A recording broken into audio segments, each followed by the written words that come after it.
Suivez tous les dimanches en quinzaine votre chronique Jésus-Christ est dans la barque sur votre web radio arimé.com avec la servante Madame Agbonyekwe Philippe Yvette. Bonjour chers auditeurs et amis de la voix de la radio web arimé.com. J'espère que vous passez de bons moments dominicales. Que le Seigneur nous bénisse. Voilà, ça fait quelques jours qu'on ne sait plus écouter. Ceci était indépendamment de notre volonté. Nous reprenons avec notre émission Jésus est dans la barque. Et ce matin, nous allons aborder un thème très important et très délicat. Il s'agit des périodes électorales. Et nous allons aborder ce thème sur 3 sections.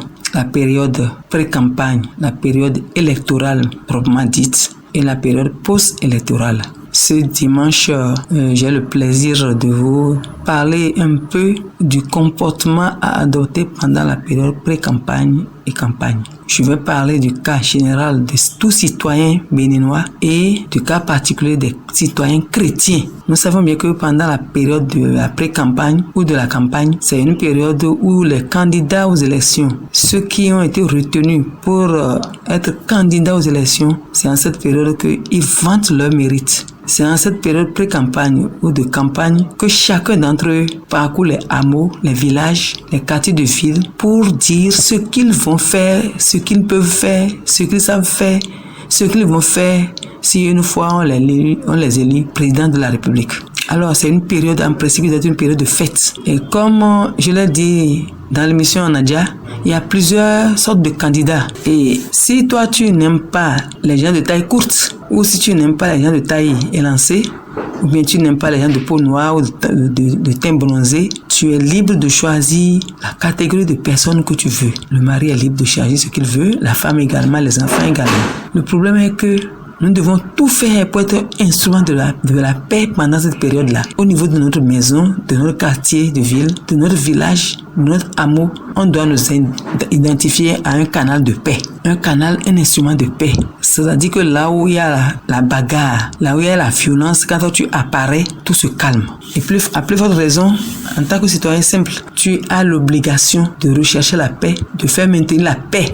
Non seulement rechercher la paix, mais si tu la retrouves, tu dois la maintenir. C'est un devoir de citoyen de maintenir la paix dans ton entourage. Et mieux pour les citoyens chrétiens, ceux qui se disent disciples de Christ. Nous savons que Jésus-Christ est le prince de paix. Oui, il est le prince de la paix. Et celui qui est en connexion avec Christ, celui qui a Jésus dans sa vie, celui qui a confié le Seigneur Jésus-Christ comme son Seigneur sauveur personnel, doit incarner Jésus-Christ en recherchant la paix. Car Jésus a dit, je vous donne la paix, je vous laisse ma paix. Je ne vous la donne pas comme le monde la donne. Oui, nous devons rechercher la paix et donner la paix. Nous devons être instruments de la paix parce que c'est une caractéristique de chrétien. La recherche de la paix, ça fait partie du domaine du fruit de l'Esprit Saint. Parce que le fruit de l'Esprit Saint est éparpillé en plusieurs domaines, dont la paix. Et en recherchant la paix, tu es en train de sauvegarder la vie de ta nation. Parce que là où il y a la paix, la guerre ne peut plus rien là. Là où il y a la guerre, on amène la paix. La paix prend la place de la guerre.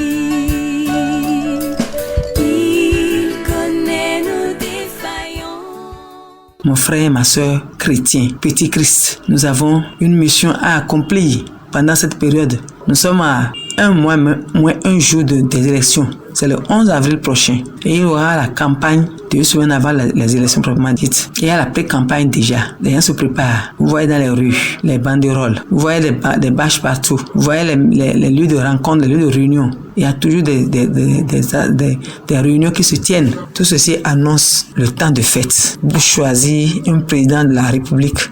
ça doit être une période de fête. Nous n'allons pas trop insister sur les élections proprement dites parce qu'il y aura une mission pour ça. Ce dimanche, je nous exhorte à commencer par travailler nos cœurs, sortir la haine du cœur, l'amertume, la tristesse, le mépris, le rejet, la jalousie et savoir que si nous avons choisi un candidat et que notre vis-à-vis, je vais dire vis-à-vis, ça peut être notre femme, notre mari, notre enfant, choisir une autre personne, respectons les choix de chacun. Respectons le choix de l'autre et l'autre respectera aussi ton choix. Car on dit souvent, ne fais pas autre ce que tu ne veux pas qu'on te fasse. Si tu respectes le choix de l'autre, lui aussi va respecter ton choix. Et c'est là où les bagarres commencent. C'est là où les querelles commencent. Et ça dégénère. Que Dieu nous épargne des guerres, des émeutes. Et je sais qu'au Bénin, nous sommes le premier en Afrique. Et si on ne sait même pas faire, nous sommes le premier en démocratie dans le monde. Parce que c'est pas le Bénin qu'on est passé de la révolution à la démocratie sans écoulement de sang. Et je sais que cette main puissante qui est là-haut, qui nous a protégés depuis 1990, va nous protéger toujours. Donc nous prions beaucoup pour les candidats aux élections, que le meilleur gagne. Est-ce que c'est le meilleur? Que celui qui est plus aimé, celui qui est plus élu, gagne. Je vous remercie et à dimanche en 15 pour la deuxième